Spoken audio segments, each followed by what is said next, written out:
అందరికీ. చూడండి, కమ్మగాయ చామగడ్డ పులుసు చేసుకోబోతున్నాము. చాలా టేస్టీగా ఉంటుంది, రుచికరంగా ఉంటుందండి. ఎలా చేయాలో చూపిస్తున్నాను చూడండి.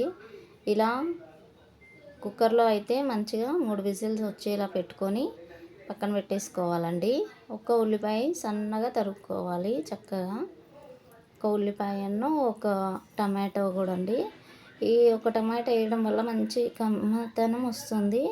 తప్పకుండా మీరు కూడా ఇలా ట్రై చేయండి. చాలామంది టమాటో వేయరు, పులుసు మాత్రమే వేసుకుంటారు కదా, అందుకని వేయరు. నేను టమాటో కూడా వేస్తాను, చాలా టేస్టీగా ఉంటుందండి.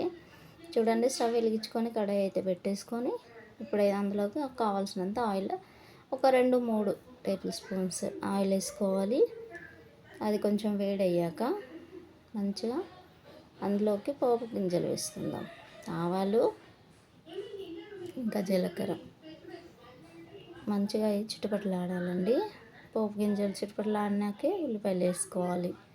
అవి చిటపటలాడకుండా ఉంటే, పచ్చి పచ్చిగా ఉంటే కూర అంత బాగోదు. కొంచెం కరివేపాకు వేసుకున్నాను. చూడండి, ఆ ఉల్లిపాయలు ఒక పెద్ద సైజు ఉల్లిపాయ తీసుకున్నాను. మంచి గ్రేవీ వస్తుంది. మంచిగా ఇవి వేయించుకోవాలండి, మంచి కలర్ వచ్చే వరకు బాగా వేయించుకుందాము. మంచిగా మగ్గాలి ఉల్లిపాయ. ఆల్మోస్ట్ ఇంకా అది చామగడ్డ ఉడికిపోయింది కాబట్టి ఇవి బాగా మగ్గించుకోవాలి. ఉల్లిపాయ, టమాటా చక్కగా మగ్గితేనే ఇంకా మనకు ఆ పచ్చిదనం అని రాదు. బాగా మగ్గినాక మంచిగా అల్లం వెల్లుల్లి పేస్ట్ వేసుకుందామండి. ఇప్పుడు మంచి కలర్ వచ్చినాయి చూడండి. ఇంకా వేగనిస్తే మాడిపోతుంది. ఫ్రెష్ అల్లం వెల్లుల్లి పేస్ట్ అండి. ఇలా వేసుకొని కలుపుకోవాలి. చాలా బాగుంటుంది టేస్ట్ అయితే. ఈ కర్రీ సూపర్ ఉంటుంది. అలాగే హెల్త్కి చాలా మంచిది కూడా. అలాగే కిడ్నీలో రాళ్ళు ఉండేవాళ్ళు కానీ బాగా తినొచ్చు. ఇది ప్రతి వాళ్ళు తినొచ్చు, మంచిది, చాలా మంచిది ఈ కర్రీ అయితే.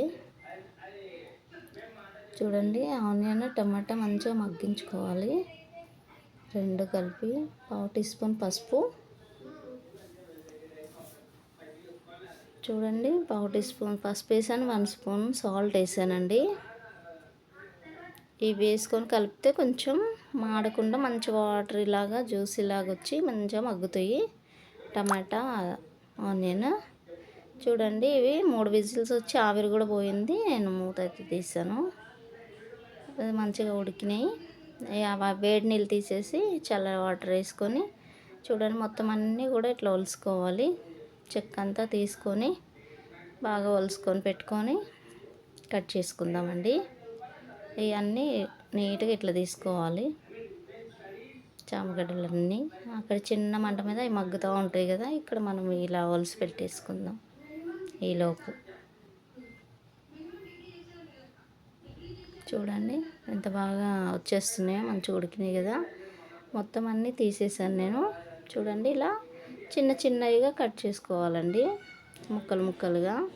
అవి పెద్దగా ఉన్నాయి కాబట్టి పెద్దవి అలాగే తినలేము కదా, అందుకని చిన్న చిన్న పీసెస్ కట్ చేసుకోవాలి చామగడ్డలంతా. ఇప్పుడు చామగడ్డలన్నీ దాంట్లోకి వేసేసుకుందాం అండి. ఇది మంచిగా మగ్గిపోయింది, బాగా మగ్గింది కనుక చామగడ్డలు అందులోకి వేసేసుకోవాలండి. కారం వేసాను, ధనియాల పొడి అండి, కావాల్సినంత కారము, ధనియాల పొడి వేసుకొని కలిపేసాను. ఇప్పుడు చామదుంపలు అందులోకి వేసుకుందాం. ఇవన్నీ మొత్తంగా వేసుకొని బాగా కలపాలండి. అదంతా మంచిగా ఈ ముక్కలకు పట్టేలాగా, ఎందుకంటే ఉట్టిగా ఉడకబెడతాం కదా. మంచిగా ఇప్పుడు ఉప్పు కారం బాగా పట్టేలాగా మంచిగా కలిపేసుకోవాలి నీట్గా. అవి బాగా కలుపుకొని వాటర్ వేసుకుందాం అందులోకి తగినంత. చూడండి, మంచిగా పట్టింది చామదుంపలకి వాటర్ అండి. కావాల్సినంత ఇప్పుడు కలుపుకుంటూ వాటర్ వేసుకొని చింతపండు పులుసు కూడా వేసుకోవాలి ఇందులోకి. చూడండి, మొత్తం కలపగానే ఎంత బాగా మంచి గ్రేవీ లాగా అనిపిస్తుంది కదా. ఇప్పుడు చింతపండు పులుసు వేసుకుందాము. చూడండి, కొంచెం చింతపండు నానబెట్టేసుకొని గుజ్జు తీసి ఇలా కొద్దిగా వేసుకోవాలి. మంచి కమ్మదనం వస్తుందండి చింతపండు పులుసు వల్ల. చాలా టేస్టీగా ఉంటుంది ఈ కర్రీ అయితే. చింతపండు, కారం, ఉప్పు అన్నీ బ్యాలెన్స్ చేయడానికి ఒక్క స్పూన్ బెల్లం తురుమండి. ఇది వేయటం వల్ల సూపర్ సూపర్ టేస్ట్ వస్తుంది. మీరు తప్పకుండా ఇలా చేసి చూడండి. ఎలా వచ్చిందో మీకు మాకు కామెంట్ చేయండి. చాలా బాగుంటుందండి ఈ కర్రీ అయితే. అబ్బా, చూస్తుంటేనే నోరు ఊరిపోతుంది కదా. చాలా చాలా టేస్టీగా ఉంటుంది.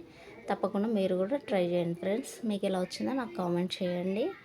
మీకు కనుక నచ్చినట్టయితే లైక్ చేయండి, షేర్ చేయండి, సబ్స్క్రైబ్ చేయండి ఫ్రెండ్స్. Bye bye.